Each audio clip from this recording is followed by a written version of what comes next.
पहले हमने पहले ही वर्ष में ये जाना है कि योग दर्शन के स्वरूप में हमने उसको देखा है। अब इसको एक दूसरे परिप्रेक्ष्य में आज हम समझने जा रहे हैं, और विशेषतः योग और आयुर्वेद ये एक दूसरे के लिए कॉम्प्लीमेंट्री हो सकते हैं क्या, हो सकते हैं तो उसके कारण क्या है, और उसमें सिमिलैरिटीज सामान्यतः क्या है वो हम देखेंगे। अगर ऊपर ऊपर देखा जाए तो योग और आयुर्वेद इसमें कोई कनेक्शन हमें दिखाई नहीं देता, ठीक है। तो at a first glance it seems that between yoga and ayurveda there is no connection. So that connection definitely we will find out whether it is or not. So कुछ बिंदुओं पे हम आज ध्यान देने वाले हैं। तो सबसे महत्वपूर्ण बात, ये दो स्वतंत्र शास्त्र है, योग और आयुर्वेद, लेकिन इसको हम सिस्टर प्रैक्टिसेस कह सकते हैं, यानी जिसे हम मित्र दर्शन ऐसा शब्द प्रयोग भी कर सकते हैं। तो दोनों ही शास्त्रों का उगम अपने श्रेष्ठ भारत भूमि में हुआ है, और योग तो एक ऐसी अब एक लाइफस्टाइल हो चुकी है कि लगभग हर एक देश में उसका अभ्यास किया जाता है, क्योंकि वो ड्रगलेस थेरेपी के तौर पे यूज किया जाता है, और जहां भी औषध नहीं होती वो चिकित्सा पद्धति या जीवन प्रणाली जो है वो जल्दी पॉपुलर हो जाती है। योग और आयुर्वेद ये दोनों एक दूसरे के साथ मिलकर अगर काम करेंगे तो बहुत ही अच्छा उसका प्रभाव मनुष्य जाति के आरोग्य रक्षण के लिए होगा। और इनको हमने both those systems are of for Vedic origin, means Veda काल से ये पॉपुलर सिस्टम्स है। और जैसा हमने देखा आयुर्वेद का जैसा अवतरण लगभग 5000 साल पूर्व आज से हुआ है, वैसे ही वैदिक सिस्टम भी जो है, योग सिस्टम ऑफ हम कहेंगे हेल्थ जो है, वो हजारों साल पहले भारत में उसका उद्भव हुआ है। अब इन विषयों को समझते हुए these are the having same underlying principles, यानी उसके जो मूलभूत सूत्र या सिद्धांत है वो लगभग समान है। ओके। और दूसरी हम इसमें सामान्य बात देखते हैं कि एक संकुचित दृष्टिकोण से कार्य करने वाले ये दोनों भी हेल्थ सिस्टम नहीं है। ये दोनों जो कंसंट्रेट करते हैं वो होलिस्टिक वेलबीइंग पे करते हैं। दूसरी बात, स्पेशली अगर इनको देखा जाए तो योग शास्त्र जो है वो विशेषतः मन, शरीर और जीवात्मा, ये जो जिसे हम सूक्ष्म शरीर भी कहते हैं आयुर्वेद में, इसकी सामान्य स्थिति या प्रसन्नता बनाए रखने का काम करता है। और आयुर्वेद के बारे में अगर हम विचार करें तो वो शारीरिक स्वास्थ्य और मानस स्वास्थ्य या सूक्ष्म शरीर का स्वास्थ्य अपेक्षित है आयुर्वेद को भी। तो इसीलिए सुश्रुताचार्य जी स्वस्थ व्यक्ति की व्याख्या में बताते हैं, दोष क्या है उसमें, समदोषा समाग्निश्च समधातु मल क्रिया प्रसन्न आत्म इंद्रिय मनाह स्वस्थ इति अभिधीयते। डेफिनेटली सुश्रुताचार्य जी जो चाहते थे प्रसन्नता मन, इंद्रिय और आत्मा की, वही योग शास्त्र का उद्देश्य है। लेकिन आयुर्वेद में शारीरिक स्वास्थ्य एवं सूक्ष्म शरीर का स्वास्थ्य यानी मन, बुद्धि और जीवात्मा, इनके स्वास्थ्य को भी महत्व दिया गया है। अब ये दोनों शास्त्र फिर भिन्नता क्यों है इसमें? तो जैसा कि हमने इसके पूर्व के स्लाइड में हमने देखा कि मन, शरीर और जीवात्मा यानी सूक्ष्म शरीर को केवल बात जो है वो योग करता है, किंतु आयुर्वेद शारीरिक स्वास्थ्य और मानस स्वास्थ्य जिसको हम कहेंगे सूक्ष्म शरीर के लिए, वह दोनों को अभिप्रेत ऐसे लक्ष्य को हासिल करने का आयुर्वेद प्रयास करता है। और वही हमें स्वस्थस्य स्वास्थ्य रक्षणम आतुरस्य विकार प्रशमनम च, ये आयुर्वेद का जो उद्देश्य है उसमें दिखाई देता है। तो दोनों के उद्देश्य मनुष्य के स्वास्थ्य के लिए ही है, लेकिन योग शास्त्र विशेषतः सूक्ष्म शरीर के स्वास्थ्य को अधिक महत्व देता है। अब देखिए, कभी कभी हमें लगता है कि ये एक दूसरे के यानी अतिव्याप्ति कर देते हैं क्या, तो they doesn't overlap each other actually. If they come together, they can protect human health very well. Why I'm saying about the protection of human health? Because now we are facing a very uh, severe or crucial pandemic situation. And in India now we are uh, going to third wave.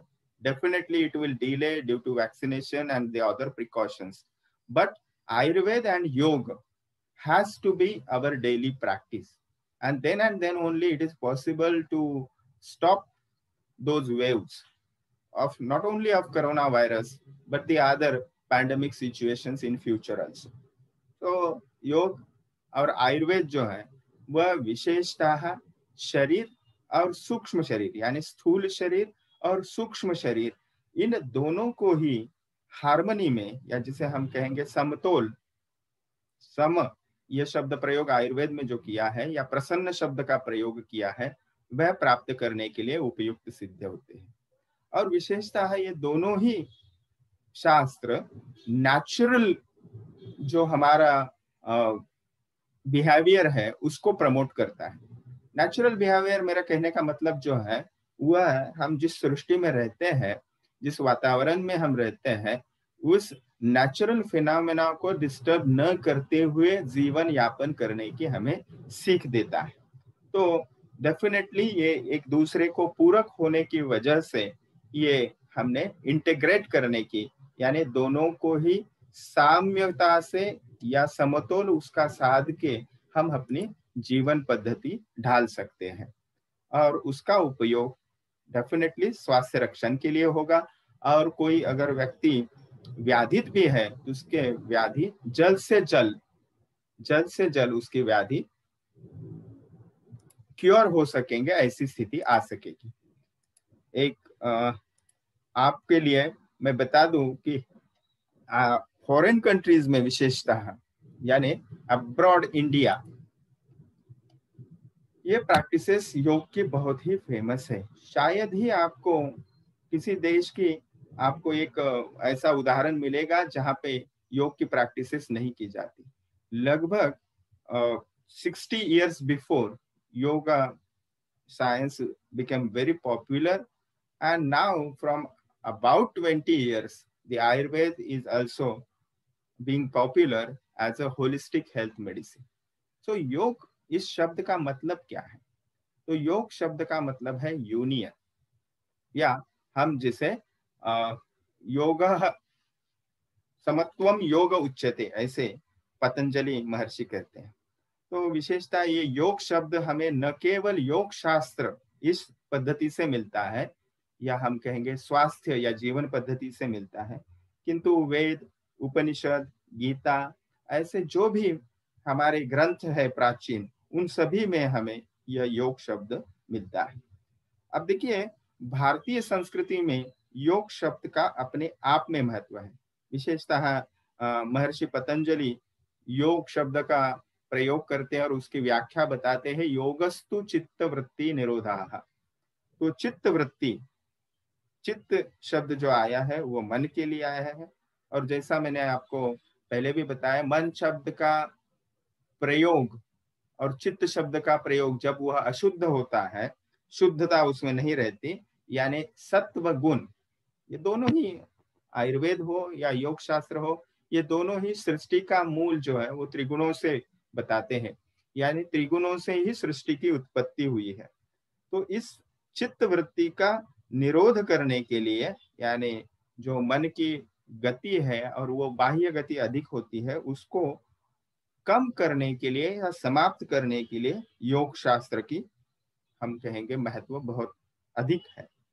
अब देखिए, ये अष्टांग योग के बारे में तो doctor Prakash ji आपको बताएंगे विस्तार से, लेकिन यम, नियम, आसन, प्राणायाम, हाँ, प्रत्याहार, ध्यान, धारणा, समाधि, ये जो 8 अंग है योग के, ये इसका आनंद आपको कब मिलेगा? जब उसकी प्रैक्टिस जैसे शास्त्र में बताई है वैसे ही अगर आप करोगे तो। विशेषतः अगर आप प्राचीन आयुर्वेद की ग्रंथ संपदा देखें तो वहां पे आपको चरकाचार्य भी नैष्ठिकी चिकित्सा बताते हैं।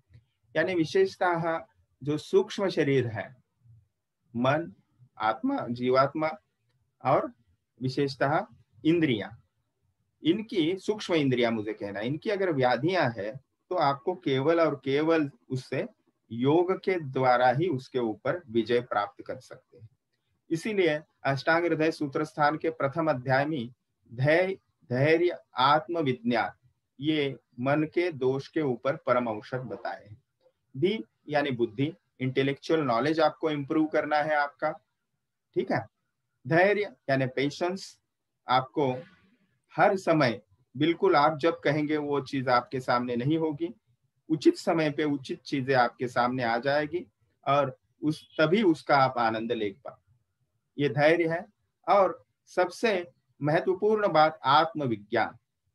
आत्मविज्ञान यानी जीवात्मा के विषय में, जीवात्मा क्या है, उसका वास्तव में स्वरूप क्या है, और ये सभी बातें आत्मविज्ञान जो है वो अध्यात्म शास्त्र या स्पिरिचुअल साइंस से हमें ज्ञात करना चाहिए। लेकिन हमने योग शास्त्र का भी अगर प्रैक्टिस की, डेली लाइफ में उसको ढाला, तो जरूर हमें आत्मविज्ञान की भी प्राप्ति होती है। देखिए, इसीलिए यहाँ पे अगर आप देखोगे, मैंने यहाँ पे लिखा है कि if they are explore together, okay, so they can be very nice transformative tools and they will be complementary to each other. Okay, so that's why to foster greater health and vitality, the yoga and ayurveda must be practiced together and in hand to hand. Anyway, coming to the next point, let's go. अब देखिए, especially yoga relates to our consciousness as our main center, and this science, the main goal of which is man to reach pure consciousness, internal harmony and bliss. अब देखिए, अगर कोई वृक्ष है, ठीक है, जरूर आपके बगीचे में या आजू बाजू में वृक्ष होंगे, तो किसी एक वृक्ष को आप चित्र उसका सामने लाइए। उस वृक्ष को अगर समय रहते पानी मिलता है, उसको न्यूट्रिएंट्स मिलते हैं, ठीक है, तो वो अपने आप में प्रसन्न होता है, ठीक है। लेकिन किसी मनुष्य को अगर कहा जाए कि भाई आपको एक ही जगह पे, आप यहाँ पे खड़े रहो और उसी जगह पे हम आपको खाना पीना या आपको जो आवश्यक सामग्री है वो सभी देंगे, तो मनुष्य बिल्कुल सुखी होगा या आनंदी होगा? जैसे वह वृक्ष को एक ही जगह वह रहता है, लगभग सालों, 200 साल 400 साल तक भी रह सकता है बड़ा वृक्ष, जैसे बनियान ट्री, वट वृक्ष की तरह, किंतु ये मनुष्य के बारे में पॉसिबल नहीं है। किसी प्राणी के भी बारे में पॉसिबल नहीं है कि आपको उसको बता दे कि भाई आप 2 साल 4 साल एक जगह पे रहो, यही आपको सब मिलेगा। क्योंकि उस वृक्ष का, उस प्राणी का और मनुष्य का कॉन्शियसनेस जो है वह भिन्न भिन्न है, और कॉन्शियसनेस भिन्न भिन्न होने की वजह से आनंद की अनुभूति भी, आनंद की व्याख्या भी हर एक उस वृक्ष की, प्राणी की और मनुष्य की भिन्न भिन्न है। तो इसीलिए कुछ कुछ व्यक्ति जो है वो जीवन यापन इस पद्धति से करते हैं कि वो अपना कॉन्शियसनेस ही भूल जाते हैं। तो योग शास्त्र का सबसे अधिक अगर महत्व है मेरे दृष्टि से, तो वह मनुष्य के कॉन्शियसनेस को जगाता है और उस कॉन्शियसनेस को अपने आप में अगले पायदान पे या नेक्स्ट स्टेप पे वो इम्प्रूव करते रहता है। अगर हम भारतीय संस्कृति की बात देखें तो हमें मंत्र योग, लय योग, हठ योग, राजयोग, ऐसे भिन्न भिन्न योग के प्रकार दिखेंगे। उसमें विशेषतः मंत्र योग के बारे में मैं बता दूं आपको कि अगर 12 साल और 12 साल के ऊपर अगर किसी मंत्र का आप जाप करते हो विशिष्ट पद्धति से गुरु द्वारा प्राप्त, तो आपको अनेक सिद्धियां उस साधक को प्राप्त होती है। योग का जो अभ्यास करता है उसे योग साधक कहा जाता है। लय योग जो है ये बिल्कुल जैसे हमारे सदव्रत में या स्वस्थ व्रत पालन के लिए मात्रा बस्ती बताई है और दैनंदिन व्यवहार करते हुए आप उसका प्रयोग कर सकते हो, वैसे ही लय योग है। लय योग में क्या किया जाता है, तो आपके जो नित्य कर्म है उन नित्य कर्मों को आप करते हुए उस ईश्वर का, जिसे भी आप श्रेष्ठ मानते हो, उस ईश्वर का सतत ध्यान करते हैं, तो इसे लय योग कहा जाता है। तीसरा एक योग का प्रकार है हठ योग। इसमें विशेषतः विविध मुद्राएं, विशिष्ट आसन और प्राणायाम इत्यादि पद्धतियों के द्वारा शरीर को शुद्ध किया जाता है और मन की एकाग्रता बढ़ाने का प्रयास किया जाता है। चौथा एक पॉपुलर या हम कहेंगे इंडियन सिस्टम्स में, इंडियन लिटरेचर्स में हमें योग का प्रकार दिखता है जिसे राजयोग कहा जाता है। और इसमें विशेषतः यम नियम, जो अष्टांग योग के स्टेप्स है, उसमें यम नियम का विशेषतः अभ्यास किया जाता है और चित्त को शुद्ध करके फिर जीवात्मा को विशिष्ट साक्षात्कार की अनुभूति होती है। अब इन विविध योग शास्त्र की जो पद्धतियां हैं, विशेषतः पतंजलि महर्षि ने योग के विशिष्ट, हम जिसे कहेंगे साइंटिफिक, उसका जो बैकग्राउंड है और डिटेल्स है उसके साथ डिस्क्रिप्शन किया है अष्टांग योग के द्वारा। अब देखेंगे कि इस योग को हम आयुर्वेद के साथ उसका अगर अभ्यास करेंगे तो हमें नेक्स्ट स्लाइड्स में वो पता चलेगा कि जैसा हम सभी जानते हैं, हम आयुर्वेद के बैकग्राउंड से आते हैं, तो this is the science of life. Okay, और विशेषतः यह केवल विकारों की चिकित्सा नहीं करता, परंतु मनुष्य का स्वास्थ्य की रक्षण, मनुष्य की आयु मर्यादा ज्यादा से ज्यादा, और वह भी यूथफुल, यानी एजिंग साइंस या जरा के जो लक्षण है वह बिल्कुल उसमें नहीं होंगे, ऐसा आयुर्वेद का महत्व है या आयुर्वेद की उपयुक्तता है।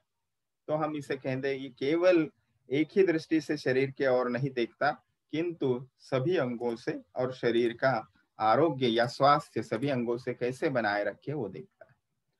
अब इन दोनों ही, योग और आयुर्वेद आज का विषय है, तो ये दोनों ही शास्त्र जो है इनका अल्टीमेट गोल या उद्देश्य विशेषतः मनुष्य को अधिक से अधिक स्वास्थ्यपूर्ण उसका आयुर्मान रखना, उसकी आयु ज्यादा से ज्यादा अच्छी हो, स्वास्थ्यपूर्ण हो, और विशेषतः जीवन में वो ऐसे समतोल बनाए रखे कि सभी चीजें उसको प्राप्त हो सकती है शरीर के साधन के द्वारा।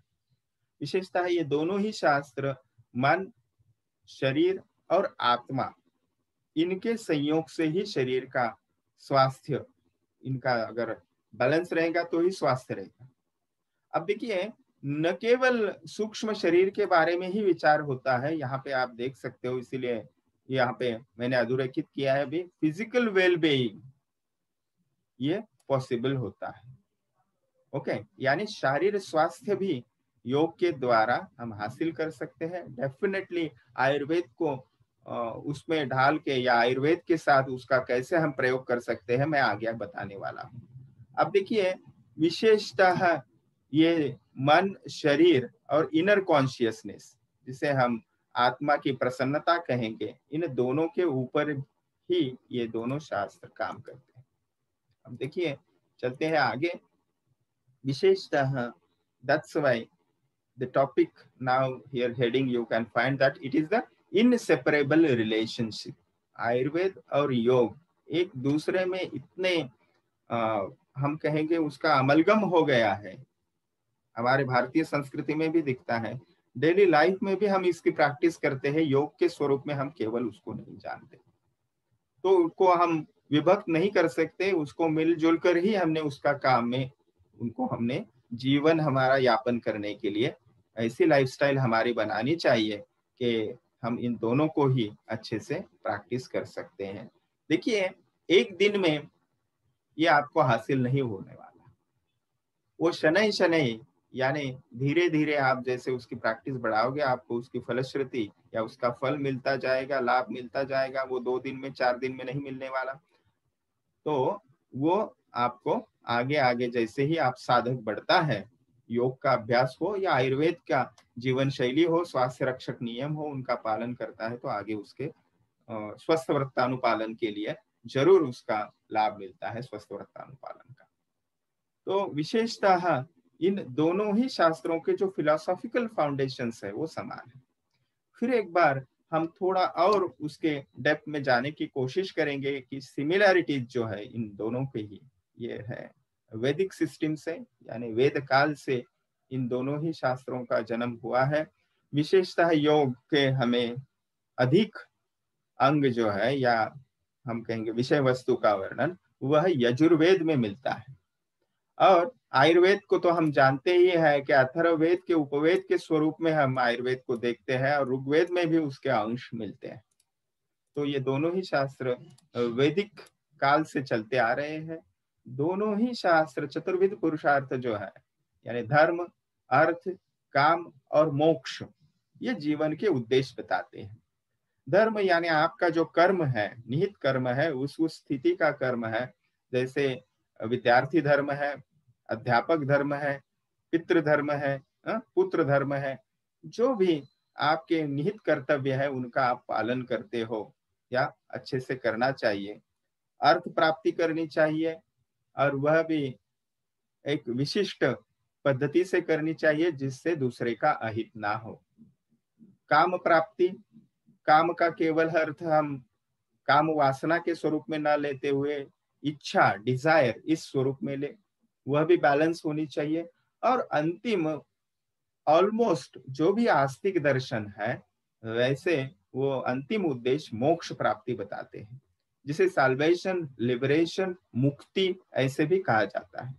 तो ये दोनों ही शास्त्र, आयुर्वेद और योग, ये दोनों ही शास्त्र चतुर्वेद पुरुषार्थों को हमने उचित पद्धति से उसका सेवन करना चाहिए, इसका मार्गदर्शन बताते हैं। हमें ये पता है कि ये दोनों ही शास्त्र, विशेषतः योग शास्त्र आयुर्वेद में तो ये हम क्या कहेंगे, ये मूल ही है या की है, सीक्रेट की है शरीर को जानने की। दोष, धातु और मल, ये दोनों ही संपूर्ण समावस्था में होने चाहिए, उचित प्रमाण में उचित कार्य उन्होंने करने चाहिए, ये आयुर्वेद बताता है। जैसे समदोषा समाग्निश्चय, ये व्याख्या भी सुश्रुताचार्य उसी स्वरूप में बताते हैं। और योग शास्त्र में भी इन तीन घटकों को, फिजियोलॉजिकल हम कहेंगे कॉन्स्टिट्यूएंट्स को बैलेंस में रखने की बात होती है। और कुछ सामान्य बातें हम देखते हैं, वह 72,000 नाड़ियां हो, सप्त चक्र हो, विशेषतः पंचकोश, कुंडलिनी शक्ति। आयुर्वेद में उसका इतना विस्तृत वर्णन नहीं मिलता है, लेकिन हमें उसके अंश जरूर देखने को मिलते हैं। विशेषतः आयुर्वेद के जो वनौषधियां हैं या हमारे किचन की जो विशिष्ट, वो भी वनौषधियां ही है। जैसे हल्दी हो या लहसुन हो या सरसप हो, ये सभी बातें दोनों ही शास्त्रों में कही गई है और स्वास्थ्य रक्षण के लिए अपने आहार में उसका प्रयोग करना चाहिए। अब देखिए, जैसे विशिष्ट आसन है, वह भी अगर आप आयुर्वेद के कुछ विशिष्ट बातें विशेषता सदव्रत में देखें तो ये सभी बातें वहां पे आती है। मंत्रोच्चारण हो या मणिधारण हो, पूजा हो, विशिष्ट रिचुअल्स या धार्मिक कार्य हो, इन बातों को आयुर्वेद ने भी अच्छे से बताया है। और योग शास्त्र में तो इसके हमें यत्र तत्र प्रयोग मिलते हैं। विशेषतः हम कहेंगे कि फिजिकल हेल्थ हो या इमोशनल या स्पिरिचुअल वेलबींग, इन सभी अंगों में ये दोनों शास्त्र कार्य करते हैं। अब देखिए, दर्शनों का जब विचार आता है तो जैसे न्याय वैशेषिक मित्र दर्शन है, वैसे ही योग और आयुर्वेद में भी मित्र दर्शन है। विशेषतः जब ये 6 मेन स्कूल्स ऑफ फिलॉसफी, तो उसमें विशेषता योग और योग दर्शन और वेदांत दर्शन, जिसे उत्तर मीमांसा दर्शन भी कहा जाता है, वह विशेषतः इन योग शास्त्रों को जोड़ने की कोशिश करता है। विशेषतः हर एक दर्शन का मूल उद्देश्य तो अल्टीमेट इस सृष्टि की रचना, उसका संचालन, उसका लय और इसको चलाता कौन है, वो जानने की कोशिश की गई है। लेकिन इसका अगर अप्लाइड एस्पेक्ट अगर हम देखेंगे तो वह केवल योग और आयुर्वेद में ही हमें मिलता है। तो और कुछ साधारण बातें इन दोनों शास्त्रों की जो है सिमिलैरिटी, वह हम देखने की कोशिश करेंगे। विशेषतः पंचकर्म आयुर्वेद में शरीर शुद्धि के लिए बताया है, और योग शास्त्र में षट क्रियाएं बताई है, षट कर्म बताए हैं। ये सभी सिमिलैरिटीज हमें दिखती है। विशेषतः अगर हम इन कंक्लूजन की तरफ अगर हम जाते हैं तो ये हम जरूर सोच सकते हैं कि इसको हम कंबाइन, इसको कैसे कर सकते हैं, किस पद्धति से हम इसको इन दोनों शास्त्रों का अधिक से अधिक उपयोग कर सकते हैं। विशेषतः आयुर्वेद की दृष्टि से अगर हम देखेंगे तो आयुर्वेद में दोष प्रकृति जो बताई है, जिसे कॉन्स्टिट्यूशन भी कहा जाता है, अंग्रेजी में अगर उसका अनुवाद करें तो प्रकृति को कॉन्स्टिट्यूशन कहा जाता है, या आसान भाषा में उसको बायो कॉन्फ़िगरेशन भी हम कह सकते हैं। तो इन दोनों शास्त्रों को अगर हम इकट्ठा करें, किस पद्धति से करते हैं, अगर कोई अभ्यासक या साधक है तो वह अपने दोष प्रकृति या देह प्रकृति है उसको जाने, और जैसे ही पंच महाभूतों से शरीर बना है, दोष भी शरीर पंच महाभूतों से ही बने हैं। और योग शास्त्र में भी यही प्रिंसिपल बताए, 5 बेसिक एलिमेंट्स। सो वात दोष 2 महाभूतों से बना है, पित्त दोष आप सभी इसको जानते हो। तो इस पांचभौतिक संगठन को हार्मनी में रखने के लिए आयुर्वेद का सबसे अधिक उपयोग होता है। तो इसलिए आयुर्वेद में वर्णित जो भी प्रकृति है, उस प्रकृति को जान के उसके अनुसार आप अगर आपकी जीवन शैली रखे तो वह पॉसिबल है। ओके, तो उसके साथ आपने योग प्रैक्टिस करनी है। विशेषतः आपको कुछ चेंजेस विशेषतः करने पड़ेंगे, और योग दोषों को जानने के बाद अगर आप योग आसनों का प्रयोग करेंगे, उस प्रकार से प्राणायाम का प्रयोग करोगे, तो जरूर आपको उसकी अधिक उपलब्धि होगी। जैसे हम इस शॉर्ट में अगर कहेंगे, yoga poses serves different purposes in the body and help to maintain a balance dosha. Okay, so just like that forward bending yoga poses, जो आगे झुक के किए जाने वाले आसन है, उनको पित्त दोष कम करने के लिए हमें मदद मिलती है। और वैसे ही ट्विस्टिंग टाइप ऑफ आसन जैसे मत्स्येंद्रासन है, वह हमें कफ दोष को बैलेंस करने के लिए उपयुक्त सिद्ध होते हैं। और पीछे झुक के किए जाने वाले जो आसन है, जैसे धनुरासन हम कहेंगे, वह वात दोष को बैलेंस करने के लिए काम में आते हैं। इस प्रकार से अगर उसका यूनियन या फ्यूजन हम योग और आयुर्वेद का करें अच्छे से या शास्त्रीय पद्धति से, तो जरूर उस व्यक्ति को, साधक को उसके अच्छे रिजल्ट्स मिलेंगे। जैसे और एक उदाहरण आपके सामने यहाँ प्रस्तुत किया है। उदाहरण के लिए, अगर अभ्यंग जो शरीर की ताकत बढ़ाने के लिए, या हम कहेंगे फिजिकल और मेंटल दोनों, उसकी कैपेसिटी बढ़ाने के लिए अभ्यंग का उपयोग किया जाता है। और अभ्यंग करने के बाद अगर आप योग प्रैक्टिस करेंगे तो फ्लेक्सिबिलिटी बॉडी की सबसे ज्यादा होगी, अच्छी होगी। अब दोषानुसार यहाँ पे कुछ उदाहरण आपके सामने प्रस्तुत किए हैं, देखिए। विशेषतः वात दोष को जो हम जानते हैं, वह किस प्रकार से जानते हैं, तो वात दोष की क्वालिटीज यहाँ पे बताई है। और वह क्वालिटीज विशेषतः वह उनकी मानसिक हलचल ज्यादा होती रहती है, और इसकी वजह से उनको निद्रा नाश या एंजाइटी, ड्राइनेस, शरीर की रुक्षता, मन जो है वह स्वस्थ रहता है। और विशेषतः इन व्यक्तियों को ताड़ासन, सुप्त मत्स्येंद्रासन या शीर्षासन किया जाए तो जरूर उनको लाभ मिलेगा। अगर पित्त दोष की किसी व्यक्ति को बीमारी है तो उस ऐसे व्यक्ति के लिए विशेषतः जो शीतता शरीर में उत्पन्न करे ऐसे आसन, जैसे जानु शीर्षासन, कपोतासन, इनका उपयोग अच्छे से हो सकता है। वैसे ही कफ दोष की अगर विकृति किसी में है तो विशेषतः सूर्य नमस्कार, कम से कम आज का टेक होम मैसेज आप ये ले सकते हो कि कम से कम मैं एक सूर्य नमस्कार से शुरुआत करूंगा, और मेरी शरीर के शक्ति के अनुसार मैं इसका पालन करूंगा। कफ दोष को नियंत्रित करने के लिए बहुत अच्छा इसका उपयोग होता है। और प्राणायाम से कपालभाति अगर हम करें तो कफ दोष की विकृतियां कम होने में मदद मिलती है। तो आज के लेक्चर का कंक्लूजन क्या है? तो विशेषतः योग और आयुर्वेद, ये हम इनको सेपरेट नहीं कर सकते। These are the two sides of same point. These both sciences are specially are having a Vedic heritage. So the aim is also the one and only one, that is lives better and valuable life. Especially we can say that if we have right choices and to undertake the proper measures to be healthy, happy, to achieve spiritual peace, these both sciences are very much useful, and they can help us to understand our own role in the universe. विश्व में हमारी आवश्यकता क्या है, हमारा महत्व क्यों है, मेरा हम कहेंगे उसकी उपयुक्तता कैसे सिद्ध होगी समाज को, इस हमारे देश को, पूरे विश्व को, ये हम इससे जान सकते हैं। तो यहीं पे हमारा लेक्चर रोकते हैं। आपकी अगर कुछ आशंकाएं हैं तो उनको जरूर पूछिए। You have any question? Rohit, Vishal, Praneet, Ankit? No sir. Okay, so अगर आपको